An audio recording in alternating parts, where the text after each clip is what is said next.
सुल्तानपुर डकैती मामले में मंगेश यादव का इनकाउंटर हुआ।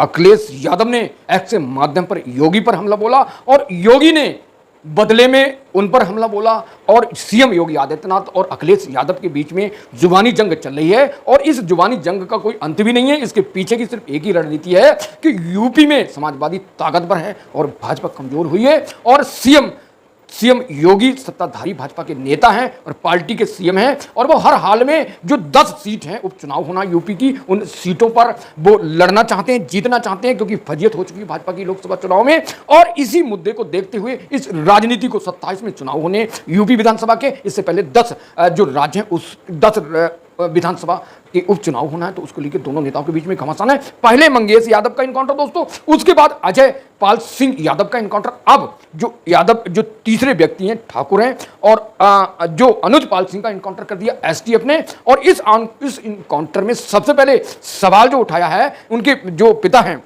अनुज प्रताप सिंह के, उन्होंने कहा है कि इस जो इनकाउंटर हुआ ठाकुर का आरोप लग रहा था कि ठाकुरों का इनकाउंटर नहीं हो रहा। लो भैया, अखिलेश यादव की मुराद पूरी हो गई। अपने वीडियो बयान में कहा था, मैं आपको वीडियो बयान सुनवाऊंगा। इस पर अखिलेश यादव ने ट्वीट किया और ट्वीट में क्या कहा कि इनकाउंटर पर अखिलेश यादव ने एक तीखी प्रतिक्रिया देते हुए लिखा कि सबसे कमजोर लोग इनकाउंटर को अपनी शक्ति मानते हैं। किसी को भी फर्जी इनकाउंटर में नाइंसाफी और हिंसा और रक्त से यूपी की छवि को धूमिल करना यूपी सर के भविष्य के विरुद्ध एक बहुत बड़ा षड्यंत्र है और आपके सत्ताधारी जानते हैं कि वो भविष्य में कभी वापस लौटकर चुने नहीं जाएंगे, इसलिए वो जाते जाते यूपी को ऐसे हालात पैदा कर देना चाहते हैं कि यूपी में फिर कोई प्रवेश निवेश ना करे। यूपी की जागरूक जनता से को फिर लोकसभा चुनाव में भाजपा को हराया है, भाजपाई उसी का बदला ले रहे हैं, दूसरे लोगों को मारकर इनकाउंटर करके। इसका खुद का कोई भविष्य नहीं, वह भविष्य बिगाड़ते हैं। और इसी पर जो अनुज प्रताप सिंह की बहन है उन्हें तीखी प्रतिक्रिया दी है। अब उन्होंने अपने बयान में कहा है ये कानून वास्तव में अंधा, कोई इंसाफ नहीं मिल रहा है और 35 से 40 मुकदमे वाले खुलेआम अपराधी घूम रहे हैं। मेरा भाई निर्दोष था, इसको इनकाउंटर में मारा गया। सरकार का इनकाउंटर करने का रवैया ठीक नहीं। सुल्तानपुर डकैती में शामिल सभी 14 लोगों का इनकाउंटर होना चाहिए।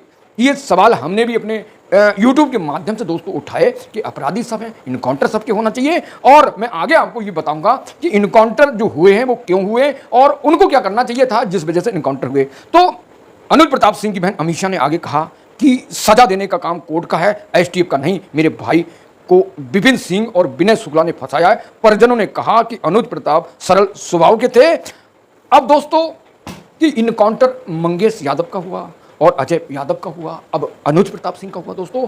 तो एसटीएफ को आदेश है कोई अगर मुठभेड़ में भाग रहा है तो उसे गोली मार दी जाती है और गोली मारने का काम कर रही है। अपराधी के खिलाफ अभियान चल रहा है, इसमें कोई गलत नहीं है। और अखिलेश यादव ने पहले ट्वीट के माध्यम से कहा जाति देख के इनकाउंटर हो रहा है। अब जब ठाकुरों का इनकाउंटर हो रहा है तो अब अखिलेश यादव को क्या कहना चाहिए इस मामले में कि जाति देख के। अब योगी आदित्यनाथ ठाकुर का इनकाउंटर हुआ तो इस अपराधी होता है, कोई भी हो अपराधी किसी जाति का नहीं होता है। और जो लोगों पर अगर एफआईआर लॉन्च हुई है तो वो जमानत कहां है और कोर्ट में केस लड़े और तुम मुकदमा पंजीकृत होने के बाद अगर वांछित हैं तो घूमे फिरोगे तो पुलिस इनकाउंटर कर देगी। अपराधी हो और भ्रष्टाचारी हो, पुलिस और सरकार छोड़ने वाली नहीं। तो कोर्ट का शरण लें। जिन लोगों ने कोर्ट का शरण लिया उनका इनकाउंटर नहीं हुआ, वो बच गए। तो दोस्तों कानून का पालन करें और कानून का सम्मान करें। और अगर आप अपराध करते हैं तो अपराध में बचना मुमकिन नहीं है दोस्तों। कानून के नियम को पालन करते हैं, अगर आप सही हैं तो अपने प्रूफ दें, कोर्ट आपको बाध्य बरी करेगा। लेकिन जब आपके खिलाफ सबूत है तो आपको सजा होना है और आप कानून के सहयोग जो कानूनी प्रक्रिया उसका पालन करें। नहीं करेंगे तो ऐसे इनकाउंटर होते रहेंगे और इनकाउंटर अपराधी के होते हैं। अगर इस मामले में इन लोगों के खिलाफ एफआईआर नहीं होती तो इनकाउंटर नहीं होते। तो भागने से अच्छा कोर्ट का शरण लें और कोर्ट आपको न्याय दे या आपको दोष सिद्ध करे, ये आपके गुण दोष के आधार पर तय होगा।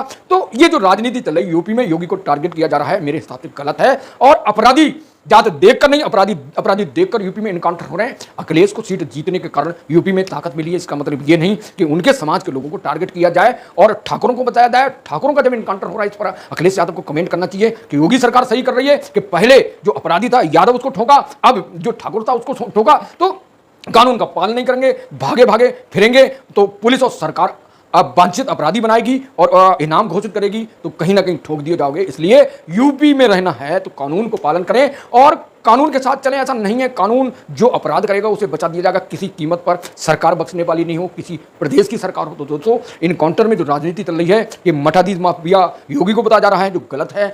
सिर्फ योगी अपराधी के दुश्मन हैं। अपराधी को अगर डर हो तो वो अपराध करना छोड़ दे, लेकिन निडर होकर अपराध कर रहे हो तो ठोक दिए जाओगे। कोई भी हो बर्दाश्त नहीं करेगी सरकार। और कानून का पालन नहीं कर रहे हो आप तो आपको कानून सिखा देगा, कानूनी प्रक्रिया क्या होती है, कानून की ताकत क्या होती है। तो न्यूज का सिलसिला जारी रहेगा। कमेंट करके बताएं कि पहले मंगेश और अजय यादव का इनकाउंटर, उसके बाद जो अनुज प्रताप का यादव का इनकाउंटर कर दिया गया। विपिन सिंह ठाकुर था, दुर्गेश सिंह ठाकुर था और विनय शुक्ला था, ब्राह्मण था, इनका इनकाउंटर किया नहीं हो। उन्हें जमानत कराई, कोर्ट में हाजिर हुए तो कोर्ट ने जब जमानत हो गई या जब कोर्ट में सिलेंडर हो गए तो उनका इनकाउंटर नहीं होगा। और इन लोगों का इनकाउंटर हुआ तो इन्हें भी कानून का पालन करना चाहिए, वकील का सहारा लेना चाहिए, कोर्ट का सहारा लेना चाहिए। निर्दोष कोर्ट साबित करेगा, पुलिस नहीं। तो ऐसा न्यूज का सिलसिला जारी रहेगा। चैनल को सब्सक्राइब करें, वीडियो को लाइक करें और ज्वाइन वाले बटन को जरूर ज्वाइन करें। अगर मेरे साथ कुछ सीखना चाहते हैं, पॉलिटिकल लीडरशिप की बहुत एक्सपर्ट फार्मूले हैं जिनको हम सिखाएंगे आपको। अगर आप ज्वाइन वाले बटन को ज्वाइन करते हैं, क्लिक करते हैं, मेरे साथ जुड़े रहिए। न्यूज का सिलसिला जारी रहेगा। नमस्कार, जय हिंद।